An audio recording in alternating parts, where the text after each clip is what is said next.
সাথী ছিল দেশের বাড়িতে।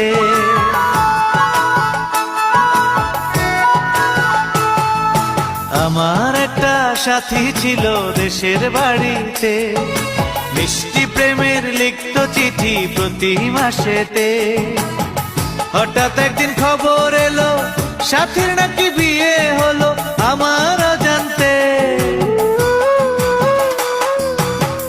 এখন বলো দেশে যাব কার আশাতে, এখন বলো দেশে যাব কার আশাতে।